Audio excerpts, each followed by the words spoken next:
Stop serving ugly army green vegetables and start looking like a pro. I'm talking about blanching. It's time to learn and grow together, starting now. For more information, including blanching times for various vegetables, check out the link in the description. Blanching is done to stop enzyme activity. This helps to preserve a vegetable's color, texture, flavor, and nutritional value. It makes colors pop and is a necessary step before proper freezing. Start off by preparing vegetables of choice. Cut and prepare vegetables to a uniform size so that they cook evenly. After that, I want to prepare an ice bath so I have it ready to go, set aside. To make that, I used equal parts water and ice. Now let's bring a large amount of water to a boil. It should be enough to cover our produce and also have enough space so that our prepared veggies can move freely. If wanted, you can add a little salt to the water now.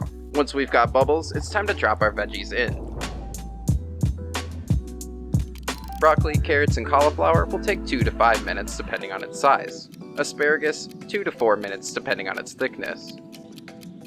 Oh, there's our timer. Pull them out and submerge them in ice water right away. This will stop the cooking from going any farther. It takes about the same amount of time to cool as it did to cook, and we're just looking to get them below 60 degrees Fahrenheit or 15.5 degrees Celsius. Let's give it a really good drain. I'm putting some of these in the fridge for later and freezing the others for another recipe. I could just put them in an airtight container to freeze, but instead I'm going to put them on a sheet tray in a single layer, and after they've frozen, I'll put them in a container. Feeling professional yet? Well, you should. If you found this useful, give it a thumbs up so that it can grow, helping more people just like you. So now that you know, what's the first vegetable you plan to blanch?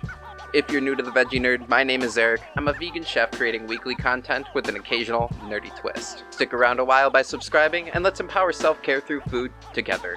If you don't want the cooking adventures to end, check out how I made a fun umami stock inspired by anime. I'm really glad you made it, and I'll see you over in the next one.